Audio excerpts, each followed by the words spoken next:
যে সময় বিতর্ক তার দায়টা আপনাকে নিয়ে বয়ে বেড়াতে হচ্ছে, এটা কোথাও একটা গ্লানি হয় না ভিতরে? আর সব সময় আদায় হবে দায় হবে না, এ তো হতে পারে না। অনেকেই আছে দায়বদ্ধ, অনেকে আবার আদায়বদ্ধ। হ্যাঁ, তো দুটোই থাকবে জীবনে।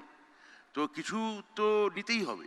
যে কোনো একটা ব্যক্তির কোনো যদি গণ্ডগোল করে এবং সেটা যদি সামগ্রিকতার উপর এসে পড়ে, আমার কাজ ছিল মুখ্যমন্ত্রীকে আমি কতটা নিরাপদ এবং সুরক্ষিত রাখতে পারি, সেই কাজটা আমার ধারণা আমরা সবাই মিলে করতে পেরেছি। মানে সুরক্ষার প্রয়োজন তো যারা চাকরি হারালেন তাদের, চাকরি মুখ্যমন্ত্রীর সুরক্ষা কেন? চাকরি হারার ক্ষেত্রে তো একটা সমস্যা হয়েছিল, আমি বললাম তো। এখন যারা চাকরি হারা তাদের সঙ্গে আপনি এবার কথা বলে দেখুন, তারা কার উপর ভরসা রাখছে? তাদের রাগ সব আপনাদের উপর, আপনাদের জন্য। না না না, আপনি এটা এটা এটা 1 বছর আগের কথা বলছেন। তাদের সঙ্গে আমার নিয়মিত বৈঠক হয়।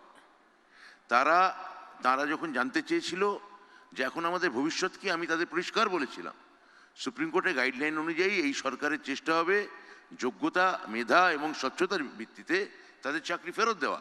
এখন সবাই খুশি? এখন আপনি দেখবেন এই 26,000-এ যাদের চাকরি গেছে তাদের আর টেলিভিশনে আপনি দেখতে পাবেন না।